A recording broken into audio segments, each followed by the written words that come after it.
అదే RTV app వార్తల్ని క్షణాల్లో చదివే అవకాశం ఉంటుంది. ఒక న్యూస్ పేపర్, ఒక టెలివిజన్ ఛానల్ మీ చేతుల్లో ఎప్పుడూ ఉంటాయి. ప్రభుత్వ విప్ ఆలేరు ఎమ్మెల్యే బీర్ల ఐలే గారు ఉన్నారు, మాట్లాడదాం.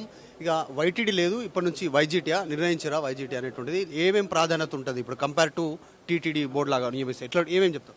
గతంలో కాంగ్రెస్ ప్రభుత్వ హయాంలో దానికి బోర్డు ఉండే, ఆ బోర్డును గత ప్రభుత్వం వచ్చిన తర్వాత వైటీడీగా మార్చి ఆ బోర్డును తీసేయడం వల్ల ఇవాళ మా గౌరవ ముఖ్యమంత్రి రేవంత్ రెడ్డి గారి నాయకత్వాన, ఎండోమెంట్ మంత్రి కొండ సురేఖ గారి నాయకత్వాన ఏదైతే 100 కోట్లు దాటినటువంటి వార్షిక ఆదాయం దాటినటువంటి ప్రతి టెంపుల్ను కూడా బోర్డు వేసుకొని ఇంకా అభివృద్ధి కార్యక్రమాలపై చేసి వచ్చే భక్తులకు అన్ని విధాల వసతి కల్పించాలని చెప్పి ఒక గొప్ప నిర్ణయం తీసుకుని అదే అసెంబ్లీలో బిల్ కూడా పాస్ చేసుకున్నాం. ముఖ్యంగా తెలంగాణలో మొదటి తిరుపతిగా ఉన్నటువంటి యాదగిరిగుట్ట మళ్ళీ అభివృద్ధిలో ముందుకు దూసుకుపోతుంది. ఇలా వార్షిక ఆదాయం చూస్తే 224 కోట్లుగా ఉంది. ఏదైతే గత ప్రభుత్వం గుట్ట అభివృద్ధి పేరు మీద, గుట్ట నిర్మాణం పేరు మీద కొంత అభివృద్ధిని మర్చిపోయి వచ్చే భక్తులకు వసతి కల్పించలేకపోయిండు. మా గౌరవ ముఖ్యమంత్రి 2-3 సార్లు గుట్టను విజిట్ చేసి వచ్చే భక్తులకు ఎక్కడ కూడా దర్శనాలకు ఇబ్బంది లేకుండా, అదేవిధంగా పార్కింగ్ ఇబ్బంది లేకుండా, గత సాంప్రదాయాలు ఏదైతే భక్తుడు కోరికలు తీర్చుకోవాలంటే కొబ్బరికాయ కొట్టాలి, అక్కడ గుండంలో స్నానం చేయాలి, డార్మెంట్ హాల్లో నిద్ర చేయాలనే ఆ ధర్మాలన్నీ కూడా మళ్ళీ పునరుద్ధరించడం. ఇప్పుడు బోర్డు ద్వారా ఇంకా ఆ ప్రాంతాన్ని ఎక్కువ అభివృద్ధి చేసి సుమారు రోజుకు 40 నుంచి 50 వేల మంది వస్తారు. కాబట్టి అదే తరహాలో అభివృద్ధి కార్యక్రమాలు ఉండాలి, వచ్చే భక్తులకు వసతులు ఉండాలనే ముఖ్య ఉద్దేశంతో బోర్డు ఏర్పాటు చేయడం. అదేవిధంగా గుట్ట అభివృద్ధి కోసం స్థానికంగా ఎవరైతే భూములు కోల్పోయారో, షాపులు కోల్పోయారో, ఇండ్లు కోల్పోయారో వాళ్ళందరినీ కూడా మళ్ళీ అభివృద్ధి వైపు తీసుకుపోవాలనే ఉద్దేశంతో ఇవాళ నూతనంగా బోర్డు ఏర్పాటు చేయడానికి ఇవాళ జీవో పాస్ చేసుకున్నాం. మళ్ళీ యాదగిరిగుట్ట పూర్వం వస్తుంది. అక్కడ ఉన్నటువంటి స్వామివారిని 100 సంవత్సరాలు నమ్ముకొని స్వామివారి కాళ్ళ దగ్గర ఉన్నటువంటి స్థానిక భక్తులకు కూడా అన్ని విధాల వసతులు కల్పించి వాళ్ళకు కూడా జీవనోపాధి కల్పించి వచ్చే భక్తులకు ఏ రకంగా ఇబ్బంది లేకుండా సులభతరంగా దర్శనం చేసుకొని పోయే విధంగా ఇలా బోర్డు ఏర్పాటు చేయబోతున్నాం. దానికి మా గౌరవ ముఖ్యమంత్రి టీటీడీ స్వయం ప్రతిపత్తితో ఉంది. సో ఇప్పుడు చేయబోయేటువంటి బోర్డు యాదగిరిగుట్ట బోర్డు ఎట్లా ఉండేటువంటి అవకాశం ఉంది? మరి ప్రభుత్వ ఆధీనంలో ఉంటే దీనికి సంబంధించి ఏమేమి ఉంటాయి? ఏదైతే ఆంధ్రప్రదేశ్లో తిరుమల తిరుపతి దేవస్థానం ఉందో అదే తరహాలో యాదగిరిగుట్ట టెంపుల్ కూడా బోర్డు ఏర్పాటు చేయబోతున్నాం. ప్రభుత్వ ఆధీనంలో ఉండి బోర్డు కూడా 10 మంది సభ్యులతో ఏర్పాటు చేసుకొని అభివృద్ధి కార్యక్రమాల పర్యవేక్షణలో ప్రభుత్వం కూడా ఎక్కువ అందులో ఇన్వాల్వ్ అయ్యి ఎక్కడ కూడా వచ్చే భక్తులకు ఇబ్బంది లేకుండా సకల సదుపాయాలు కల్పించాలి.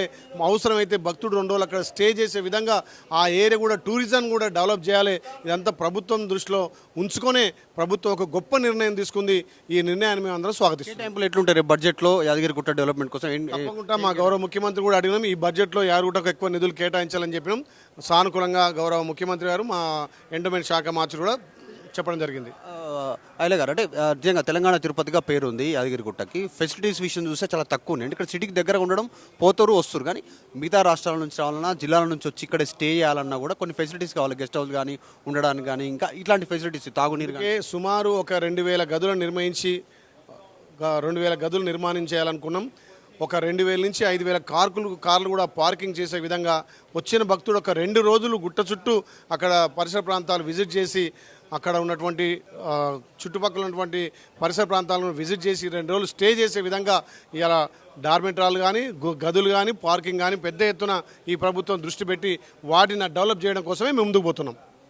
ఇది విప్ బీర్ల ఐలే చెప్తా ఉన్నారు. ప్రత్యేకంగా బడ్జెట్ కేటాయింపుల్లో కూడా యాదగిరిగుట్ట డెవలప్మెంట్ కోసం ప్రత్యేకంగా నిధులు కేటాయించాలనేటువంటి డిమాండ్ కూడా చేశాం ముఖ్యమంత్రి కూడా నిధులు కేటాయిస్తామని చెప్పారు. గతంలో కాస్త నిర్లక్ష్యానికి గురైంది డెవలప్మెంట్ విషయంలో అనేటువంటిది కాంగ్రెస్ ఆరోపణ చేస్తూ ఉంది. అటు బీఆర్ఎస్ మాత్రం వేరే వెర్షన్ వినిపిస్తూ ఉంది. మేము వచ్చిన తర్వాతనే కూడా నిర్మాణం జరిగింది, అభివృద్ధి జరిగింది, డెవలప్మెంట్ ఫోకస్ వచ్చింది అక్కడ అనేటువంటిది బీఆర్ఎస్ చెప్తా ఉంది. సో మొత్తానికైతే టీటీడీ బోర్డు లాగానే సో యాదగిరిగుట్టకు సంబంధించినటువంటి బోర్డు ఏర్పాటైతే ప్రజలకు వచ్చేటువంటి భక్తులకి దర్శనానికి కానీ, ఇతర ఫెసిలిటీస్కి కానీ అనుకూలంగా ఉంటుంది. దీనిపైన ప్రత్యేకంగా దృష్టి పెడతా ఉన్నాం. ఎందుకంటే యాదగిరిగుట్ట తెలంగాణ తిరుపతిగా పేరుగాంచింది, అందరికీ తెలిసిన విషయమే అనేటువంటిది ప్రత్యేకంగా దృష్టి పెడతా ఉన్నారు. మొత్తానికి తిరుమల తిరుపతి దేవస్థానం బోర్డు ఎట్లా ఉందో అలాంటి బోర్డే యాదగిరిగుట్ట బోర్డు ఏర్పాటుకి ప్రభుత్వం సిద్ధం చేస్తూ ఉంది. వీడియో జర్నలిస్టు విజయ్తో మధు మల్కేడ్కర్, హైదరాబాద్ అసెంబ్లీ. మరిన్ని వీడియోస్ కోసం ఛానల్ ని సబ్స్క్రైబ్ చేయండి. లేటెస్ట్ అప్డేట్స్ కోసం వాట్సాప్ ఛానల్ ని ఫాలో అవ్వండి. ఆ లింక్ డిస్క్రిప్షన్ లో ఉంది.